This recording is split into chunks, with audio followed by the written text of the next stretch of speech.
Hello, Namaskar, good evening. Welcome to NCERT's live interactive session. This is Simran Singh. And you are all watching us on PM eVidya channel number 6 to 12. You can also connect with us to our YouTube channel that you all know. It's NCERT Official. So viewers, it's around 4 p.m. on your watch, and from 4 till 5 p.m. regularly we come up with our special sessions where we try to raise your awareness about diverse fields.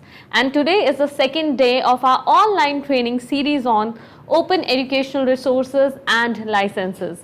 Tomorrow, the broader aspect that we have covered under this topic is open educational resources policy perspectives. And today, that is on the second day of this online training on 26th of April 2022, we are going to discuss OERs, open educational resources, concept, need and scope. And joining with us in this discussion, we have an expert. So let me introduce her to all our viewers. In the conversation, we have with us Dr. Mary Vinitha Thomas. Namaskar, ma'am. Good evening. Good evening. A very warm welcome in the session. Yeah. Ma'am is Assistant Professor at Department of Education from Central University of Kerala and has joined in from Kerala. Viewers, throughout our live interaction, if you have any of the queries, so feel free to write to us in the comment section of NCERT Official, that's our YouTube channel. Besides, here is our contact number that is flashing on your screens.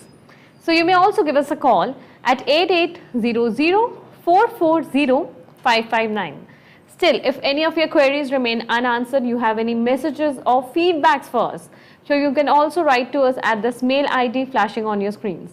It is training.helpdesk@ciet.nic.in.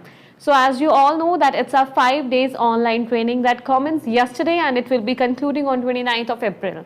So you have to watch all our sessions very keenly. Even if you are busy during this time period, then you can watch our sessions whenever it's convenient for you, because all our links are available on our YouTube channel, that is NCERT Official. Besides, you can also explore more about these online training on our CIT website.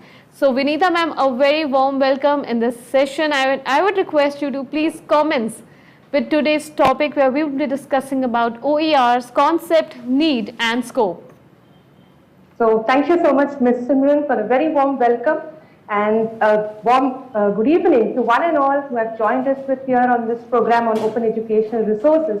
And before beginning, I would like to express my heartfelt gratitude, in fact, to SEMCA and NCERT for giving me this wonderful opportunity to be a part of this program on OER, and specifically because this is a 5-day training program which is meant exclusively for OER. Usually we have 1 session or 2 sessions on OER for a workshop, but this is like kind of specific on OER.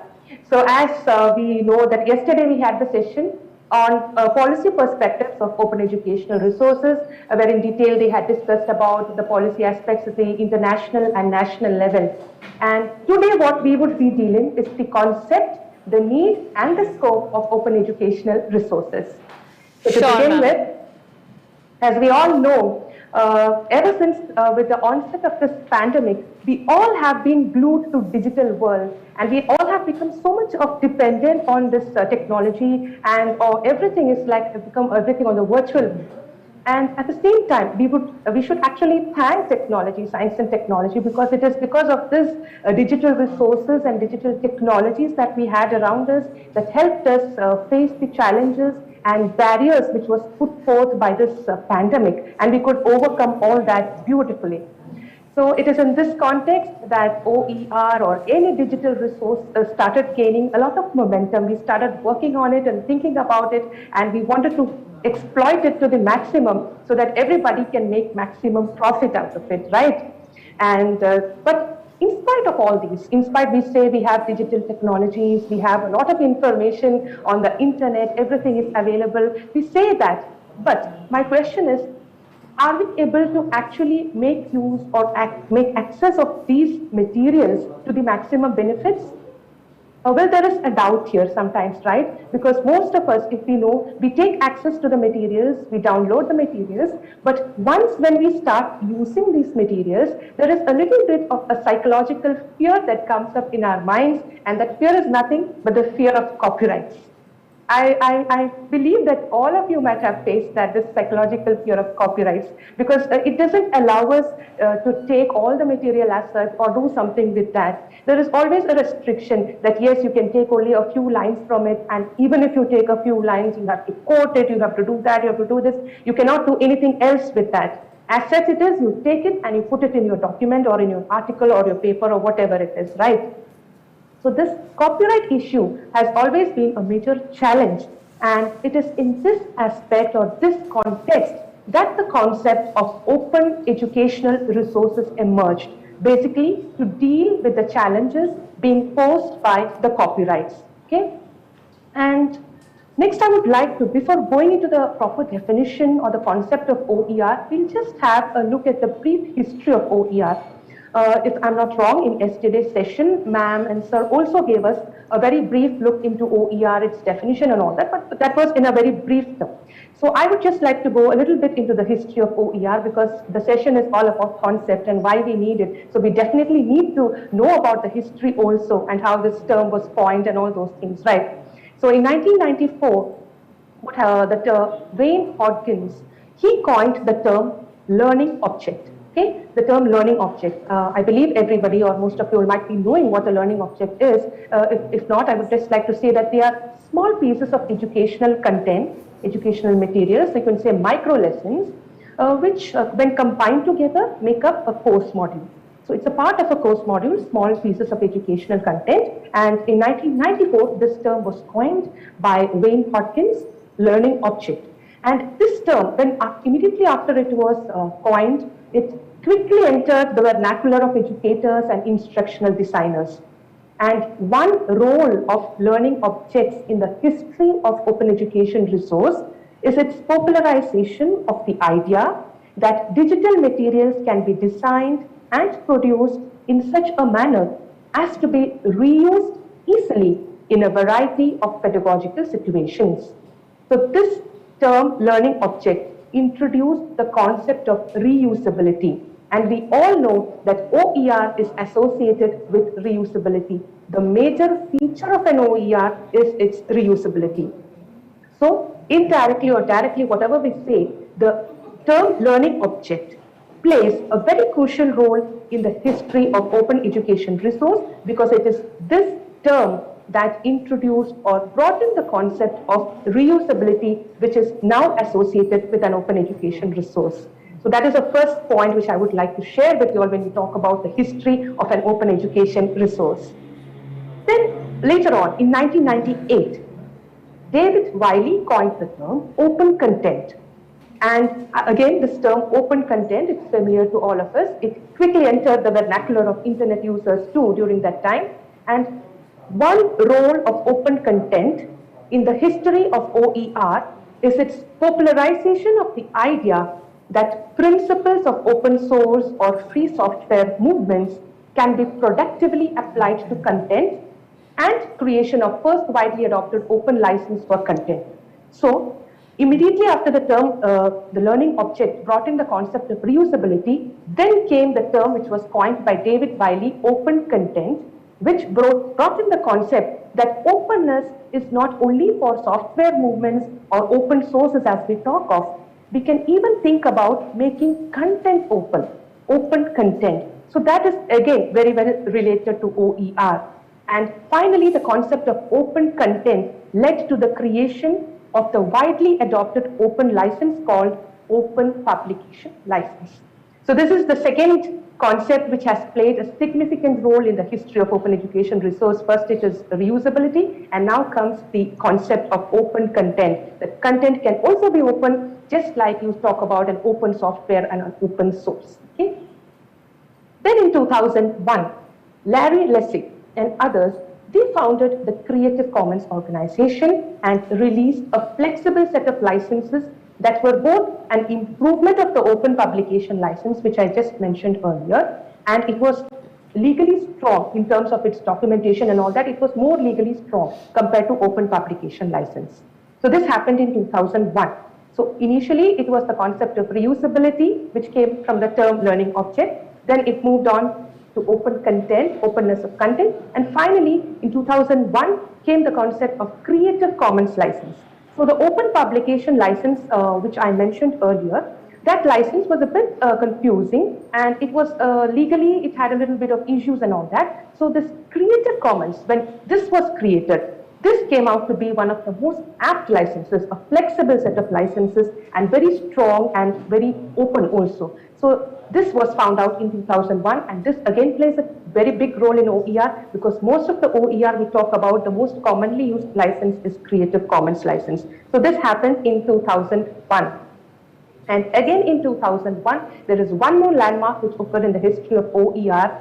The thing is, in 2001, the Massachusetts Institute of Technology, MIT as we call it very frequently, that announced its open courseware, okay, an open courseware initiative, wherein they decided to publish all their university courses, every university course, for free, with public access and for non-commercial use. So this open courseware initiative has also played a very, very crucial role in the history of OER, because the brand name, MIT brand name, that became associated with open courseware, and people started focusing on that, and that when a brand name is attached, how much it brings into, right? So in the same way, when MIT announced its open courseware, and when they came into the field, it became a remarkable role, or you can say a very big role in the history of OER in 2001 again. Okay? Yes, and finally, taking into account all these years and all these terms which I spoke about, like the learning object which was associated with reusability, openness of content, Creative Commons, open courseware. So keeping all this in mind, finally in 2002, UNESCO held a forum which was comprised of people who really wanted to develop something, to develop together an universal educational resource available for the whole of humanity. A resource which was reusable, which would be open, which had the Creative Commons license, all these things kept in mind. They wanted to develop something, a universal educational resource which would be available for the whole of humanity. And in 2002 at UNESCO's forum in Paris, finally they coined the term open educational resource. So this is a brief history of OER, of how it has evolved, the terms associated with it and all that. And UNESCO's forum, the definition given by UNESCO for open education resources, it's defined as technology-enabled, open provision of educational resources for consultation, use and adaptation by a community of users for non-commercial purposes. So this is the definition. There are n number of definitions for an OER. So I just mentioned this one first because UNESCO was the first term or to coin it, and the people there have given this kind of a definition, that it is technology-enabled, digital, open provision of educational resources for consultation, use and adaptation by a community of users for non-commercial purposes. And OERs, they are made freely available over the net, and their principal use, it's mainly used by teachers and educational institutions to support course development. Okay, this is a main use of an OER, but yes, they can also be used directly by students. And open educational resources include any learning object such as lecture material, references, readings, simulations, experiments and demonstrations, and as well as syllabi, curricula and teacher's guides. All these come under the umbrella of an OER, and they are available over the net. They are free to use, can be used by anyone, anytime, anywhere. So that is the definition, or this is the concept of open educational resources which was initially formed, and that is how it is. Even the Hewlett Foundation, which plays a significant role in OER research and all those things, they have also defined OER. So what is their definition? It's yes, exactly somewhat the same. They claim that open educational resources are teaching, learning and research resources. What is it? Teaching, learning and research resources that reside in the public domain. In the public domain where there is no issue of a license and all that, all materials are free. There is no issue of copyright or any other licensing associated with it. So they say that an OER is a teaching, learning and research resource which will be there in the public domain or have been released under an intellectual property license like the Creative Commons, which will allow free use and repurposing by others. So they say that any teaching learning material, any research resources that are there in the public domain, wherein there is no barrier of a copyright or a license or anything, that is an OER, or else a material which has been released under an intellectual property license like Creative Commons, which will allow free use and repurposing by others. So that is called as an open education resource. That is how Hewlett Foundation defines open education resources.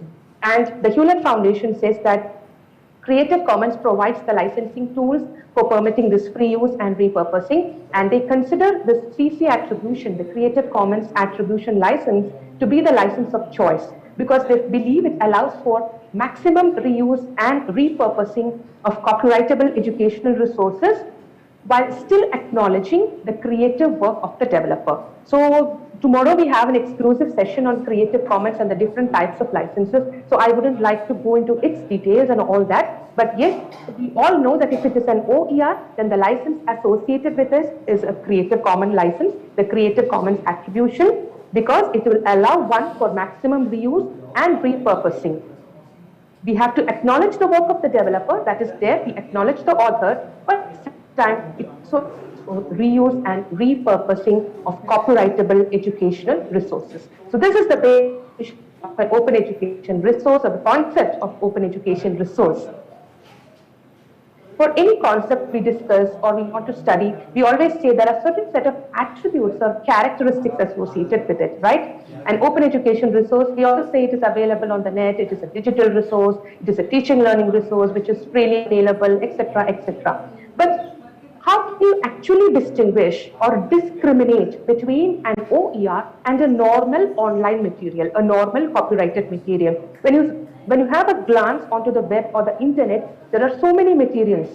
So how can you easily identify or make sure that this is an OER and this is not an OER? So for that, we need to know about the characteristics which are basically associated with OER. That we need to know, right? So that is why I thought I will just discuss on the characteristics of open educational resources also, so that it becomes more clear for all of you all. And the first and the foremost characteristic of an open educational resource is that it is open and cost-free. So if you want to know if it is an OER or not, the first thing which you have to check is whether it is open and cost-free. So open and cost-free, all of you all might be knowing, what do you mean by open? So open is like being accessible to everyone, anytime, anywhere, right? Openness to all. We all know that when you say something is open, it's like accessible to everyone, anytime, anywhere. And it also denotes that when you say it should be accessible and it should be available to anyone, anytime, anywhere, the cost aspect is also indirectly associated. That it should be freely available to everyone for their usage as per their needs, and they don't have to pay royalties or license fees. So that is the first characteristic, openness and the cost-free aspect. And free of cost in the sense, OERs, all the OERs that we browse over the net and we download, all the OERs are cost-free. And if at all, suppose if at all, which is very rare, there is a small cost associated with it, that will be taken care of by the universities or the institutions or the repositories that manage that. And the individual will never have to pay or will never have to do anything of that sort, okay? So basically an OER, the first and foremost characteristic is it will be open to all. You can access it anytime, anywhere, everywhere, okay? And the second part is it is cost-free. It is free of cost. So that is the first and foremost characteristic of an open educational resource. And the next one is its relevance. Yes, an OER is it's connected in depth to the topics concerned. Topic you get to learn in an open education resource is the same. The information that is available in an OER would be the same, just like you would have got it from any other offline resource. This is because people think that, okay, would it be the same effect if I read a book and if I take something from an OER? What about the quality? Or what about the information? Will something be missing? Do I have to actually refer to hard copy book itself? So these doubts come up in our mind, so you don't have to worry. The basic, another major characteristic of an OER is that it provides learners with the apt information on the topics concerned just as you would have got it from referring books or other offline resources. That is the second characteristic of an OER. And yes, the third one, it is of course very simple and to use. OERs are never complicated because it is being designed in such a way care or caters to the needs of all types of learners. So it's got a very simple content and language, and it is easily comprehensible for all types of learners, okay? And it is also developed in user-friendly formats, which means a format you all know, that means you can easily access it, you can easily download it, and you can easily print it. Many times we observe that whenever we get into the net and we want to download some materials and all, sometimes certain documents say, sorry, printing part is not available, you cannot download it, read only.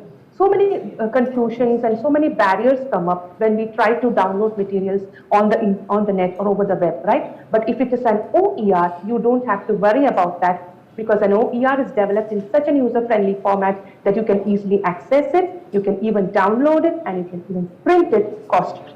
Okay? So this is another major characteristic of an open educational resource. And now I move on to the most crucial characteristic of open educational resources. The first ones I thought is like a general one, but now comes the most, I would say, the most attractive characteristic of an open education resource, in fact, because this is where everything lies about an OER. And David Wiley has elaborated on this, and the term open content, as I said earlier, it describes any copyrightable that provide users with free and perpetual permission to engage in the 5R activities. So if it is an OER, it will allow you to do 5R activities. So what are these 5R activities? Yesterday ma'am has just briefed on it, but I would like to go in detail because it is a very crucial feature of an open educational resource. The 5 R's are reuse, revise, remix, tribute, and retain. So these are the 5 R's of an OER, as well as the most important feature or characteristic of an open educational resource. And let me tell you that it is these 5 R's that distinguish or discriminate an OER from the other normal materials which are available on the net. Like I had mentioned earlier also, you might be wondering, like there are so many materials on the net, then how can I distinguish between an open educational resource and how can I distinguish between a normal resource which is available on the web, right? So these 5 R's will help us distinguish between an OER and a normal. OER, it will be having these 5R activities. It will allow you for these 5 activities. So the first R, yes, retain. What do you mean by retain? So we all know what is meant by retaining, keeping it for ourselves. It allows you the right to make it, to make the material, develop the material, own as well as control the content. So if you are having an OER on the web, you have all rights over it to retain it. Download it, you can duplicate it, you can store it, you can manage, to worrying about the copyright issue. The entire material can be taken. All you have to do is just credit the author. You don't have to take permission from thing like that. You can take the entire material, you can make it, you can own, and you can control the content, download, duplicate, store, and manage it. That is the most of an OER. That is first one, the 5 R's, retain. It allows you to retain. The second thing is reuse. Again, a very, very beautiful concept of an OER, reusability, which is not allowed in other normal online materials because it allows you to use the content in a wide range of ways.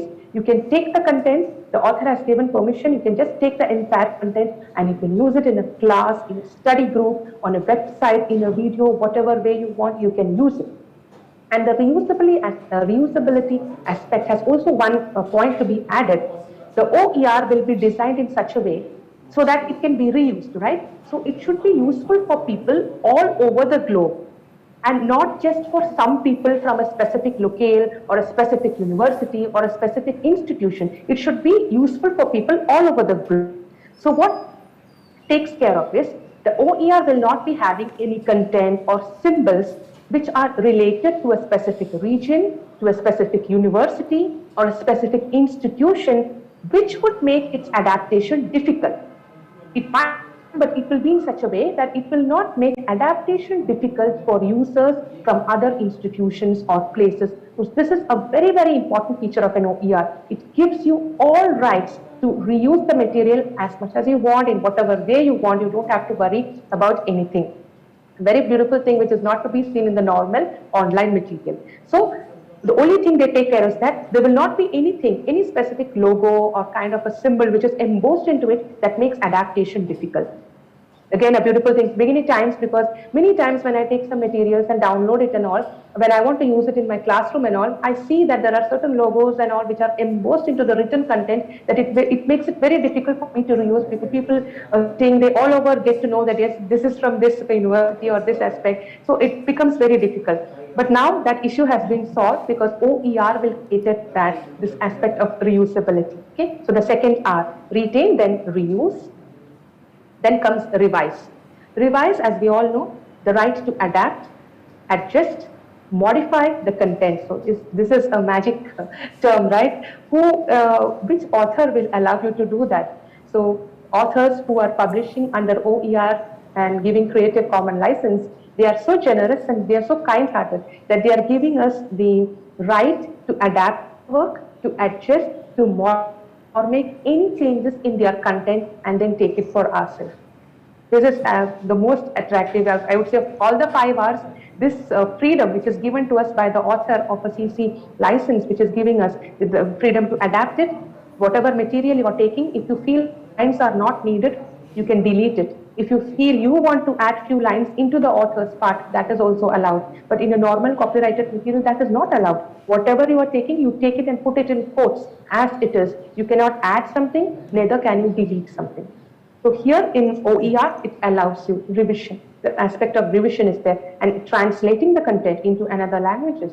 All these freedom is given to you by the author. You don't have to take a specific legal consent or something like that. Okay, so that is revising. Moving, the right to combine the original or the revised content with other OERs. Now you are taking an OER, you are making some changes, missing it.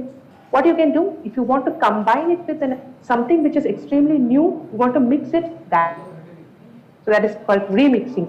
Incorporate the content in that freedom is also given, remix. And then comes redistribute. The right to share copies of the original content, your vision or your remixes with others.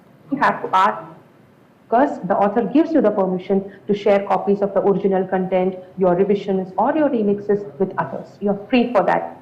So these are the 5 R's of an OER, the 5 R activities, which is a major, crucial or significant characteristic which distinguishes it from normal online learning materials. So yes, we said that it is open, it is free of cost, it is relevant, it has language easy to use. All those characteristics are there, and the major 5 R characteristics of reuse, revise, retain, remix, and distribute. This is what actually makes OER stand apart from other materials. Okay, so keep this in mind, and it is based on learn licensing. The licenses will help you take care of all these 5 R's, so that you will be seeing in the next session. And the last characteristic, at one glance, how can you understand if it is an OER? The ones we discussed now is you have to sit through and see if it is reusable. So how do you know if it is reusable or if you can revise or remix? How will you know that? And how can you distinguish an OER? Yes, if you want to distinguish an OER at one glance, then go for the copyright license. See what kind of licensing the material is having. If it is the normal copyrighted, we all know a C and a C founded, right? That is how it is. But if it is a OER, it will have a separate sort of license. I said earlier also, the Creative Commons licensing. The Creative Commons, this is how it looks like. Okay, so I hope that some of you all at least might have seen this kind of licenses when you have downloaded documents or when you have browsed over the net for a lot of, I believe you might have come across this kind of licenses. So if at all, if you have come across, then this is what it was. It was actually an open educational resource which was licensed under Creative Commons. Licenses under it, which we will be discussing tomorrow, I can put it, CC BY, CC and C, and all these things we'll get to know tomorrow. So this is what this. So now next time when you're downloading a document and at one go, if you want to know if it is an OER or not, Just check if any of these 6 licenses are there. If it is there, it is an OER. And the different characteristics associated with these licenses that you will learn tomorrow. So now I move more to the concept. So concept part, yes, we discussed about an OER, the history of OER, and the different characteristics associated, the 5 R's and all that. And now, why? So why is this OER is needed? Many people might be thinking that, why do we need it actually? Yes, of course, we need a lot of freedom. Academic freedom is needed. But apart from that, there are a lot of benefits to an OER, more than what we think. We'll just go through the basic, some common benefits. Why do we need this movement or a revolutionary movement of an OER in our educational sector or in our, we need that. So we'll just go through that. The first thing is an OER emphasizes academic freedom. Like I just said now, the 5 R's, because it is giving us too much of academic freedom, it is allowing us to reuse, revise, remix, redistribute and retain materials. It is allowing teachers, the research people all to modify, as per the needs and demands. As per my demands I can change, as per your demands you can change. You can share it with others without any legal issues. So much of academic freedom it is giving us, and that is one need or one benefit of OER, I would like to say, which makes it very important or significant in this present arena. The next one is innovating teaching practices. Now, innovation comes when we are given the freedom, right? When we have the freedom to put into words what we think and do whatever we want to. Freedom is given, only then innovations or creativity comes up. So that is given by OER, because adapting, adopting or creating OERs or the educators the opportunity to tailor the course content in new ways, allowing them to maximize the use of content to provide innovative, optimized learning experiences and environment for students. So with the help of OER, with adaptations, adopting, creating new OERs, we can come out with innovative teaching practices, ultimately which will lead to optimized learning experiences for our students. So that is another important benefit of an open educational resource. And yes, obviously, when you talk about increasing the creative, all these things, what indirectly comes out is quality, enhancing quality. So OER can play or plays a significant role in enhancing of learning. Easy access to quality learning materials, because students are getting an opportunity to access reputed universities and institutions across the globe, not just at the national level. Sitting in Kerala or in Delhi or in any place of our country can access quality learning materials from institutions and universities across the globe. Like I said, the MIT, the California University or wherever, Harvard, Oxford, the materials are there as OER. So you just need to go download it and use it. And when this happens, ultimately the learning is getting increased. So OER helps in enhancing quality of too. And yes, it is accessible to all. Another major benefit in why we need it is yes, because of its accessibility. Provides access to everyone. Anyone can access it from any place. And this is especially a boon for people in the rural and remote areas.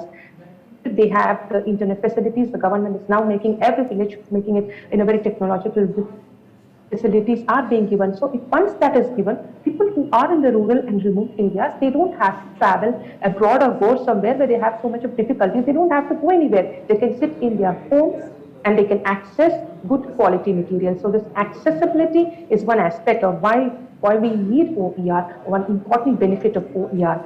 You can access materials at your fingertips, which is a major highlight, and without any copyright issues. Again, it's a great highlight. Without copyright issues, at the same time, free of cost, you sit at your home and you just access those materials.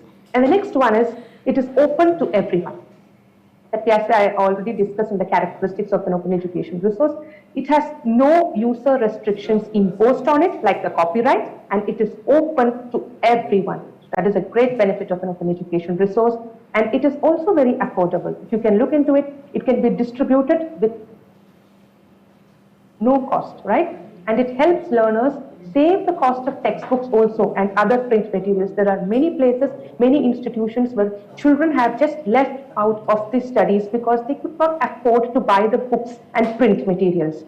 And OER has played a significant role And abroad and all, there are many case studies done wherein children have come back and joined because of this OERs. They were able to access the learning materials. They didn't have to go for textbooks and print materials. And because of the affordability, bring back a lot number of students into the field of education. So this is one need and benefit of an open educational resource. And yes, as we know, it is very feasible, right? When compared to the huge free books we have to carry, it comes in print materials and it can be saved in the computer, mobile. Nowadays, everybody does that. So it becomes very handy and easy to access. Immediately you take your phone or your laptop and you use it. You don't have to carry the heavy books. The burden of carrying things, reduces. So it's very feasible to use. And it helps in self-directed learning, as the materials can be retained with the learners. They can use it at their own convenience. They can learn at their own pace. So this allows for self-directed learning also. And apart from that, it reaches maximum number of people. A lot of people can access it at the same time, irrespective of their locations. So this is another one need or benefit of an open education resource, and easy access for people in remote and rural areas, which I just discussed about. And yes, it saves a lot of time. It helps in saving a lot of time. You all know when it comes to digital resources, at one fingertip it's there and you access it, and a lot of time can be saved. You don't have to go to a library, sit there, read it or access, and sometimes some books might be taken by the studious ones, so the other ones suffer, right? So this, all this can be avoided. This is there for everyone, and it saves a lot of time too, once it comes into full-fledged. So this was the basic thing of an open education resource. And now moving on to the scope. So what is this education resource? What role does it actually play, and basic scope and all those things? So yes, ma'am. Before we proceed with that essential component of open educational resources, I would like to inform all our viewers that in the conversation we still have around 15 to 17 minutes. So if you have any of the queries, write to us in the comment section of NCERT Official. Ma'am, you may proceed. Thank you. Yes. So, I'll be moving on to the scope aspect of an open education course. And earlier, as we said, we began with the history of OER, wherein we saw how it evolved and the different types of concepts which helped in the evolution and forming of an open education resource. And then some of the major characteristics associated with OER. And what you shouldn't forget is the 5 R's. Okay, that is what you have to keep it in mind in today's class. From this class, like the 5 R's, and which revise, retain, redistribute, remix. So I'm sure you'll not forget that. It's easy also. It's kind of rhyming also, 5 R's. And then the common license, how you will identify an OER at one glance. So I told you a secret, right? You just go and look into the copyright licensing, and if it is a CC/BY, if any of those 6 licenses are there, then it is an open education resource. And then we see the benefits. Why actually you need an open education resource? What are the benefits actually it gives us? Do we really need to go for this? So I just discussed that in the previous few minutes. And now comes the scope, okay? A scope of an open resource. So this has been taken from UNESCO and Commonwealth of Learning's guidelines in 2015, wherein they have said that open educational resources can make a significant contribution to these processes, the below processes in the educational sector. So what are those processes? They say that OER can make a significant contribution improvement of curricula and learning materials. Or when you are having learning materials, you're developing learning materials, definitely OER can improvement of curricula and learning materials, because we are able to access OER good quality materials from across the globe, from reputed institutions. So when we use that in our curricula and learning materials, definitely it helps in development and improvement of curricula and learning materials. That is the one point which they have highlighted, the role of OER. Next, designing continuous programs and courses of good quality. It will definitely help us, scope of OER, it can be found in, it will definitely help us in designing continuous programs and courses of good quality, online courses, because now everybody has taken the benefit of an open course, of an online course, and we all know how it is. So more and more people are, they are all moving on to this kind of online course and taking it and all that, because for working people and for people who want to do some work or some other studies and all, this online courses is kind of a supplement to them. They don't have to waste time a whole day sitting in class and all that. this is like a kind of supplementary action, parallel action which is going on if it's online. So this OER, to exploit OER to the maximum possible way, it will help us in designing continuous programs and courses of good quality. And the third thing is organization of interactive contact sessions with and among students. It will also help us in having interactive sessions with our students and among our students. It will help us organize. That is what they say, this OER. Okay? And it will help us in development of quality teaching and learning materials that we all discuss, and we know how come it plays a major role in development of quality teaching and learning materials, because we can access materials from across the globe. And addressing the needs of diverse learners. We all know that we have to cater to the needs of different types of learners. We say the differently able. We have the bright, we have the average learners, or we have students with learning difficulties all around us. Different students learn at different paces. So as a teacher, when I or when you all, we all sit together and we have to design a learning program or a learning material or an instructional strategy, we have to cater to the needs of all these diverse learners. And if OER is there, it can definitely help us in addressing the need, because OER is helping to, you can make changes in that, you can adapt it, you can adopt it, you can create whatever you want to do with that, you can do, right? It is giving a lot of flexibility. So in that way, OER helps in addressing the needs of diverse type of learners. And at the same time, OER is also helping us design effective assessment tools for diverse environments. It will definitely help us to design effective assessment tools for diverse environments. And yes, it also links the world of work both locally and globally. At a national or local level, but it is helping us to link with the world of work at the local and at the global level. So this is the scope, or this is the major thing that OER can do in the educational sector, like development and improvement of curricula and learning materials. It is a huge scope there in designing continuous programs and courses of good quality, organizing of interactive contact sessions with and among students, development of quality teaching and learning materials, addressing needs of diverse learners, designing effective assessment tools for diverse environments, and finally, links with the world of work both locally and globally. So in all these areas, OER can definitely play, it has got a great scope. But one thing, and yes, finally if I can put it, I would say the scope of OER is to address the issues of access, equity and quality that we face now, that we are facing now in the educational sector of our country. Whenever we talk or whenever we have the national education policy speaking, the three major focus issues which always come up is the issue of equity and quality. And OER in totality has a great role to play in addressing these issues. That is a major scope of an OER, because access, as I said, anywhere, anytime, everywhere, anybody can access it. It's open access, free of cost. So it will help with this challenge to a great extent. Equity. It's according to the needs of the learner, you can design an OER and provide it. It's not about equality, it's about equity, where every learner, according to his demand or his need, gets the material. And that is possible because OER's flexibility is there of reuse, revise, remix, redistribute, and retain. So the problem of equity can also be addressed. And yes, the problem of quality, since we have good quality materials all over the globe, we are focusing on that. We are taking materials, downloading, taking it, putting into our study materials, reusing it, revising it. Quality aspect also increases. So in totality, if I say, summing up all those things which we discussed earlier, the scope can be defined that yes, it has a huge scope in addressing the problems of access, equity and quality in the educational sector which our country is facing today. Okay. And one thing again to this is, yes, OER does have a great scope, but you cannot say that it will automatically lead to quality, efficiency and cost effectiveness, right? It on the procedures of making an OER, that has to be taken care of. So just because there is an OER, it doesn't assure that quality is addressed, it will be efficient and it will be cost effective and all those things.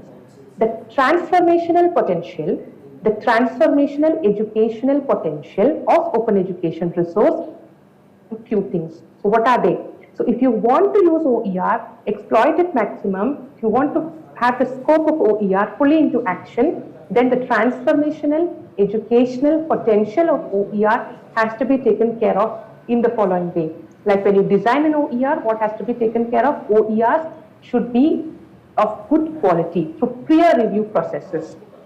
So it depends on, we have to improve the quality of learning materials before publishing it as an OER. We need to check the quality of peer review materials, peer review processes.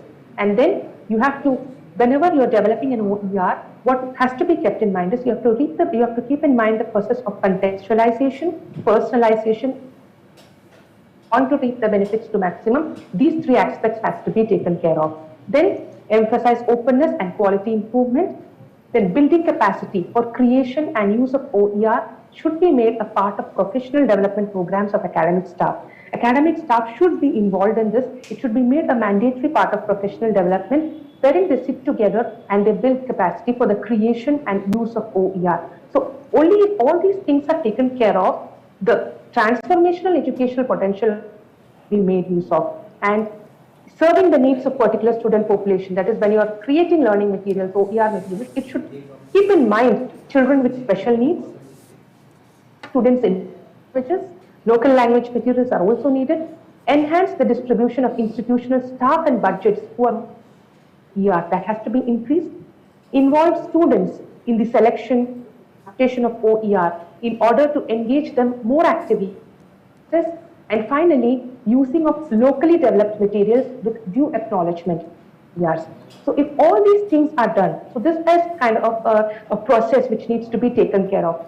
All these things have to be taken care of, and then you can see the transformational potential of open educational resource, and in that way, scope can be realized. So these things have to be basically taken care of, like improving the quality of OER. When you're developing OER, the quality aspect, contextualization, personalization and localization, openness, quality improvement, and it should be a part of the professional development of academic staff wherein they get to create OER, serving the needs of particular student populations like with special needs, increasing the distribution of institutional staff and budgets working on materials which will serve students in local languages, involved so in the process of selection and adaptation of OER so as to engage them more actively, and finally using locally developed materials with due acknowledgement. So if this is done, the scope can be realized. Okay, so this was about that, and finally I would like to conclude by just mentioning about some of the challenges which open education resource is now facing today, or in this this concept of open education resource. It's basically, the first one is quality assurance, because people are always worried. They say that when somebody can reuse, remix, revise it, what is the authenticity of these OERs? How can you assure the quality? So let me tell you that these OERs, repositories which maintain them, they are not just putting them as it is. There are standard repositories of OER, where you'll be learning it in the 4th and 5th sessions, how to browse quality materials. They take care. They have a committee which takes care of the quality aspect of the materials being uploaded. So you don't have to worry about that. There is a specific committee. And if the university is doing it, university also has a committee being uploaded. So the quality part can be taken care of in that aspect. Second challenge which I always feel is the lack of public understanding on OER and its licenses. Even now, us are not aware what exactly is it. What are the different types of licenses and how to use it and all those things. So that's which I feel, and that can be done away with by conducting training workshops like these. More and more awareness programs and training workshops to be conducted to take care of that lack of public understanding. And yes, another challenge is sustainability of OER funding aspect. Many a times OER repositories projects, they come as one-time funded projects. Later on, there is no funding for them, so the sustainability aspect is getting affected. So I feel the government and NGOs, they can work in collaboration on this funding and sustainability aspect can be taken care of. So that is another challenge which is being faced. And then searching OER. People don't know how to search for an OER because there are so many materials on the net. How do I search for quality OER? That will be taken in the 4th and 5th sessions. So please do watch that.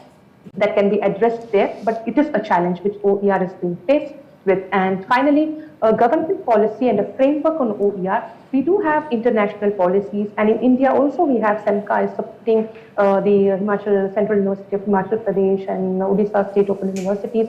They've all come out with policies and frameworks. But but if there is a general policy, an overall policy which caters to it, many times the doubts and the confusions, the apprehensions can be maybe overcome. So that is what we're all awaiting for. So this aspect is also a challenge, and it is in the process. We all are working on it, SIMCA and NCERT, we're all working on it, right? So these are some of the challenges, but in due time, we will be addressing it, and I'm sure we all will be overcoming that too, and exploiting maximum benefits of open educational resources. So we are near the time, now it's time for interaction and discussion, I believe. So I would like to stop with the basic, the fundamental theory on which OER lies on. You all know it's about reuse, revision. So basically it's about sharing. The OER highlights the concept of sharing. So they say, so Margaret Fuller's quote I would like to stop, like if you have knowledge, let others light their candles in it. So let us not keep our knowledge to us, and let us just share it with others so that others can light their candles in it. And that is what OER is telling us today, shouting out to us. It's about sharing of concepts, sharing of content, and sharing it to the world so that everybody can make maximum use of it. So with this, I would like to end my session. Thank you so much, everyone, for your patient listening. Yes. Thanks a lot for sharing that detailed information regarding the need, concept and scope of OERs with all our viewers, and I'm sure that they are thorough with the concept of OER now, as we are receiving a lot of beautiful comments that are pouring in the comment section of NCERT Official. So viewers, today we have discussed about the concept, need and scope of OERs, and we were joined by expert for the day, Dr. Mary Vinitha Thomas. Thanks a lot, ma'am. Thank you For being a part of this conversation and sharing your valuable insights. Just providing glimpses to our viewers about what all we have covered and what do we have in our next 3 days online training. So yesterday we discussed regarding open educational resources, policy perspectives. And today, Mary ma'am has provided us guidance regarding OER's concept, need and scope. And tomorrow we'll be discussing about licensing under open educational resources and licenses open training. Then we also have this discussion on 28th of April regarding harnessing OER for achieving educational goals. And on our concluding day, that is on 29th of April, we'll discuss regarding identifying and contributing quality OERs. Then you'll get to know all the information for these OERs, and on our concluding day, that's on 29th of April, there'll be also a quiz link will be generated by CIET website, and also you can explore more about our links, about the sessions that we are conducting for all of you through our website, and all our links, all our videos are available on our YouTube channel, that is NCERT Official. And if you score over 70% in this quiz, then you'll also receive a certificate from NCERT. Now that's the best part of these online training sessions. Once again, a word of thanks for our today's speaker, Dr. Mary Vinitha Thomas. Thanks a lot, ma'am. Thank you to all the viewers who have been a part of NCERT's conversation today. Stay connected because we still have 3 more days to discuss about all the important concepts that are related to open educational resources. Now it's time to wrap up this particular session of NCERT, but stay connected as our upcoming session is Sahyog. Namaskar.